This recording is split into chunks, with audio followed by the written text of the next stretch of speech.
dysfunctional that here.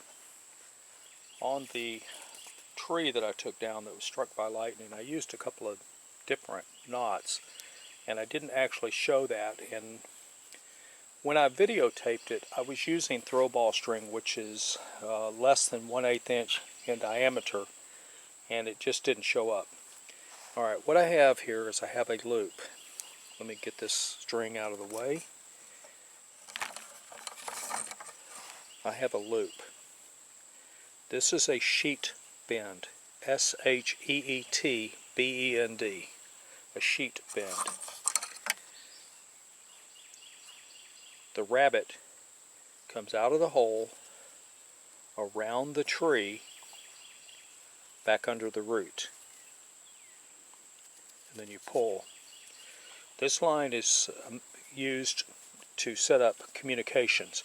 For example, a string, something like a heavy-duty nylon, is fired across from one ship to another, and then a larger line is attached, just as you see here, and pulled back to the other ship. Then they put a heavier line on, and they pull back and forth until they get the line they need.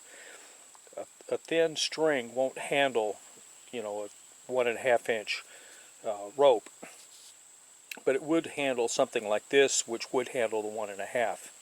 That's a sheet bend.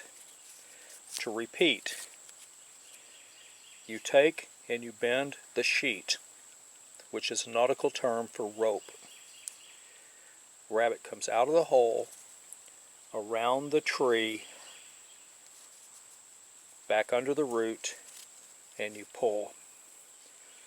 For the record, I have never in my entire life seen this knot fail, and I have seen it used for all kinds of things. It has never in my life ever failed. And I've been using this since I was 6 years old, which means it's a long, long, long time ago, back when dinosaurs were still crawling around the earth. Alright, that's the one that I used on that rope when I was throwing the rope back and forth over the tree to untangle it from the branch above. The other one is the bowline on a bite. First, let's just tie a bowline. Alright, I'm hoping you can see this. What you do is you flip a loop. And you're going to notice that this is very, very similar to what we just did. The rabbit comes out of the hole, around the tree, back into the hole, and you pull. This is another knot that I have never seen fail. I've never seen them slip. They hold. The other thing is the tree that I pulled down.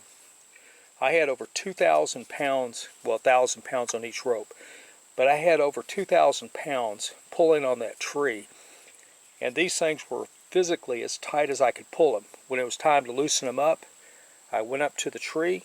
Well, this is not exactly right because the tree was over my head, but I went over there, I took a stick, I pushed like so, I used a hook into this, I pulled this out like so. Using that same stick, I pushed the rope like this. I grabbed onto this one. I pulled it loose. Using the stick, I pulled this, and the knot came apart. A bowline. A bowline on a bite. I'm going to have to move the camera and reset up so I can show you that one. Fortunately, I have a big, heavy piece of wood here that I can use to anchor the rope. Bowline on a bite. Right? Here's my rope. It comes around. Now on this one right here, I make my loop. Rabbit comes out of the hole, around the tree, back into the hole, and then it pulls tight, it cinches up.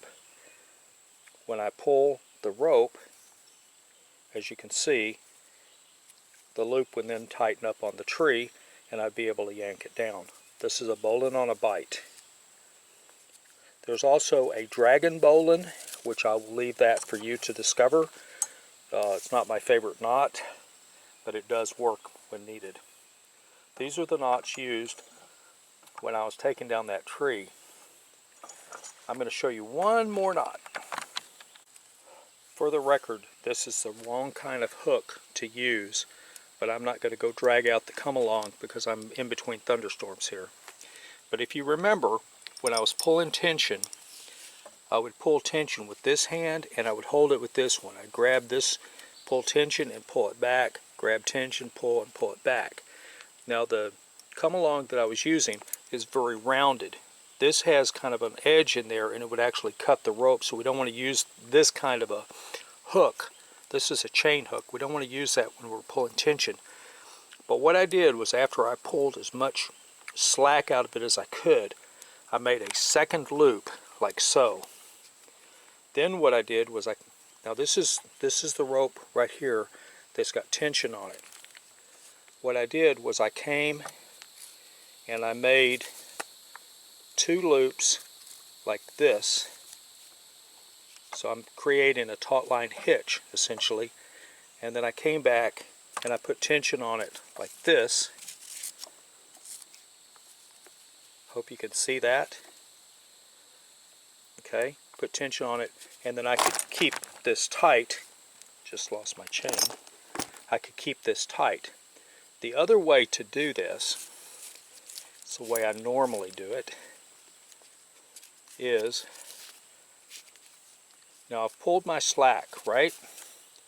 So what I do now is I come out here and I put a loop and I pull this little tail out, and then I put a second loop here and I pull tension. The rope comes this way, the rope comes this way. As it pulls, it cinches up on it. So this knot is pretty easy. When all the tension is off, you come out here, you loosen one, get a little slack, pull this. Once you pull this, everything's good.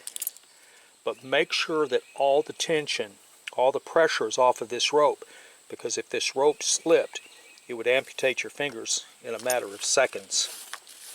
With that said, dysfunctional vet out.